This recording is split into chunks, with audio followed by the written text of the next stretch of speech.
شب برات کے کچھ اہم مسائل ہیں۔ تو ان میں پہلا مسئلہ یہ ہے کہ شب برات کو شب برات کیوں کہتے ہیں؟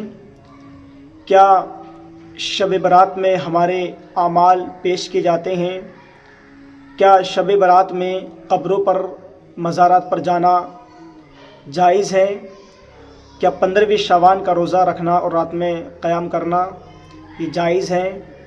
تو اس تعلق سے ہمیں کچھ بحث کرنی ہے، اور اس رات میں ہمارا حساب و کتاب پیش کیا جاتا ہے، اور کس کو کتنا رزق ملتا ہے، کس کو موت آنی ہے اس سال میں، یہ سارے کا سارا اس میں لکھ دیا جاتا ہے۔ تو آئیے بسم اللہ الرحمن الرحیم، سب سے پہلے قرآن شریف کی طرف چلتے ہیں۔ اللہ تبارک و تعالی قرآن مجید میں ارشاد فرماتا ہے، پارہ نمبر 25 صفحہ نمبر 717 پر، سورہ دخان سورت نمبر 44 آیت نمبر 4 کے اندر، فیہا یفرق کل امر حکیم، اس رات میں ہر حکمت والا کام بانٹ دیا جاتا ہے۔ یعنی کہ شب برات کی رات میں ہر حکمت والے کام کو بانٹ دیا جاتا ہے۔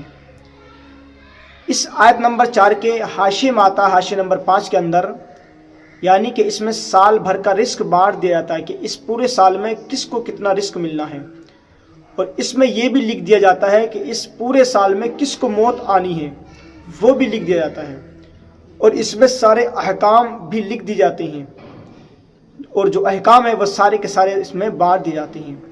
اب آئیے شب برات کو شب برات کیوں کہتے ہیں؟ شب برات کا مطلب آتا ہے آزادی کی رات، گناہوں سے آزادی کی رات، بخشش کی رات، توبہ کرنے کی رات، رب کی بارگاہ میں ندامت کے آنسو بہانے کی رات۔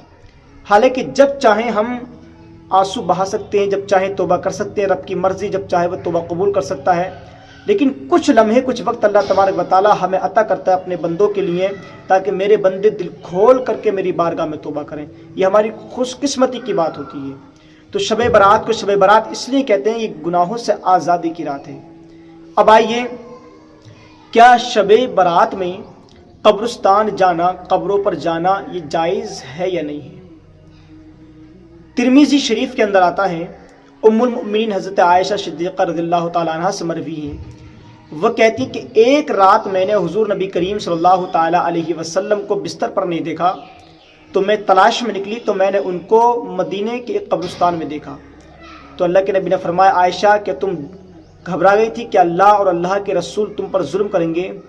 تو حضرت عائشہ نے کہا، نہیں یا رسول اللہ، میں سمجھی شاید آپ کسی ازواج مطہرت کے پاس تشریف لے گئے ہوں۔ تو اللہ کے نبی نے ارشاد فرمایا، اے عائشہ، اس رات میں تمہیں پتہ ہے کیا ہوتا ہے؟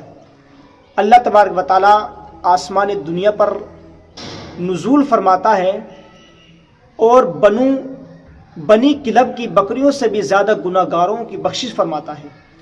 تو اس حدیث شریف سے پتہ یہ چلا کہ قبر پر جانا اس رات میں یہ جائز ہے اور سنت بھی ہے، اور ہمیں اپنے مرحومین کے لیے دعائیں کرنی چاہیے، ان کی بخشش کی دعائیں کرنی چاہیے، اور ہمیں اپنے گناہوں سے بچنے کی اور اپنے گناہ کے معاف کرانے کے لیے دعائیں کرنی چاہیے، کیونکہ اللہ کے نبی قبرستان گئے تھے، جا کر کے دعا کی تھی اللہ کے نبی نے۔ اب آئیے، کیا اس رات میں عبادت کرنا اور 15ویں شعبان کا روزہ رکھنا یہ جائز ہے یا نہیں؟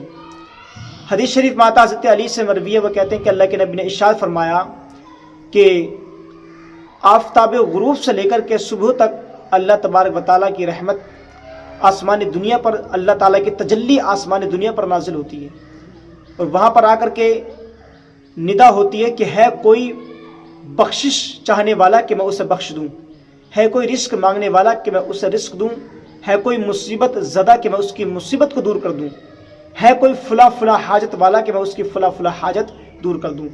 تو اس سے پتہ یہ چلا کہ اس رات میں جو ہے اللہ تبارک و تعالیٰ کا خاص فضل و کرم ہوتا ہے، خاص رحمت نازل ہوتی ہے، اللہ تعالیٰ کی خاص تجلی ہوتی ہے۔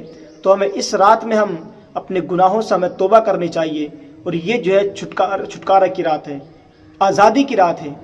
شاعر لکھتا ہے، ہم تو مائل بے کرم ہیں، کوئی سائل ہی نہیں، راہ دکھلائیں کسے جب کوئی رہ روے منزل ہی نہیں۔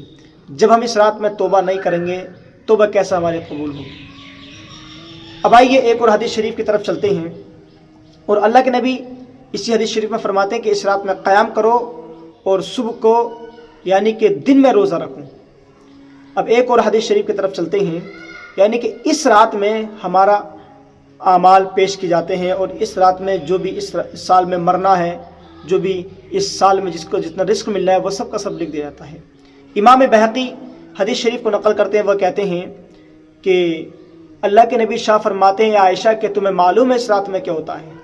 تو اللہ کے نبی نے شاہ فرمایا کہ اس سال میں ہر پیدا ہونے والا بچے کو لکھ دیا جاتا ہے اس سال میں، کہ اس سال میں بچے پیدا ہوں گے، اور اس سال میں ہر ہلاک ہونے والے آدمیوں کو لکھ دیا جاتا ہے کہ اس سال میں اس کو ہلاک ہونا، اس کو موت آنی ہے، اور اسی رات میں یہ لکھ دیا جاتا ہے کہ اس کو کتنا رزق ملتا ہے، اور اسی رات میں ہمارے نام اعمال اب کی بارگاہ میں پیش کیے جاتے ہیں۔ تو ہمیں ان تمام احادیث سے پتہ یہ چلا، اور قرآن مجید کی آیت سے، کہ اس رات میں ہر حکمت والے کام کو بانٹ دیا جاتا ہے، رزق کو اور موت کو اور احکاموں کو، اور ہمیں اس رات میں جو ہے قبروں پر جانا چاہیے، سنت ہے، اور اپنے لیے اپنے مرحومین کے لیے ہمیں دعائیں کرنی چاہیے۔ اللہ تعالیٰ سے دعا ہے کہ اللہ تعالیٰ ہم سبھی کو شب برات صحیح سے گزارنے کی توفیق عطا فرمائے۔